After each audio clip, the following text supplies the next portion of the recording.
જય દ્વારકાધીશ, જય ડાકોરના ઠાકોર. મિત્રો આપણે અત્યારે આવી ગયા છીએ રવિવારના કારણે ડાકોર. જે જગ્યાએ ભગવાન સંતાયા હતા, બુઢણા ભગત લાવ્યા હતા મૂર્તિ, એ સ્થળ છે ગોમતી ઘાટ. ગોમતી નદી આપ જોઈ શકો છો, ત્યાંનો તટ કિનારો આપ જોઈ શકો છો. રવિવારના કારણે દર્શનાર્થીઓ બહુ આવ્યા છે. આ છોકરી અમારા રાધાકૃષ્ણે લખ્યું છે. ઘાટ ઉપર તટ ઉપર જોઈ શકો છો, સામે જ દ્વારકાધીશનું મંદિર છે. ડાકોરના ઠાકોર તરીકે પણ ઓળખાય છે આ મંદિર. દ્વારકાથી બોલણા ભગત ભગવાનને ડાકોરમાં લાવ્યા હતા. ડાકોરના ભજીયા બહુ જ વખાણાય છે. ડાકોરના ગોટા, બાપાલાલ ના ગોટા બહુ ફેમસ છે. એની દુકાનો પણ આપણે જોઈ શકો છો. સ્થળ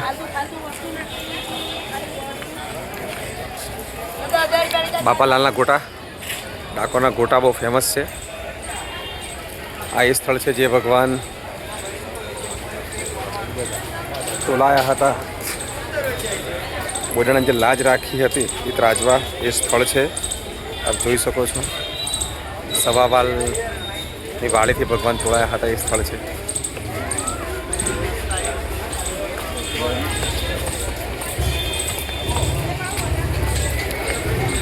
મુખ્ય મંદિર ડાકોરનું.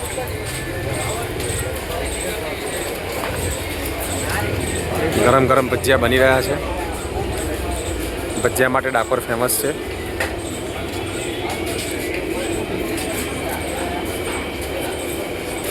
ડાકોરના ઠાકોરનું મંદિર છે જે આપ જોઈ શકો છો.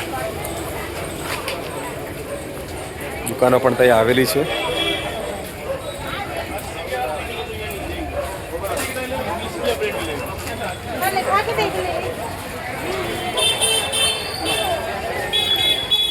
ભગવાન અત્યારે આરામમાં છે, પહોંચી ગયા છે ભગવાન. 4 વાગે મંદિર ખુલશે. તો મિત્રો, તમે પણ ડાકોર દર્શન કરવા માટે નહીં આવ્યા હોય તો આવજો, શ્રી કૃષ્ણ ભગવાનના દર્શન કરજો. દ્વારકા પછી ભગવાન ડાકોરમાં બિરાજ્યા છે એવું કહેવામાં આવે છે. જય ડાકોરના ઠાકોરની જય હો. તમે પણ ડાકોરની મુલાકાત લેજો. ભવ્ય મંદિર છે, દર્શન કરવા જેવા છે. ગોમતી ઘાટ ઉપર ફરવા જેવું છે. સરસ મજાનું સ્થળ છે. જય દ્વારકાધીશ. રાધે રાધે.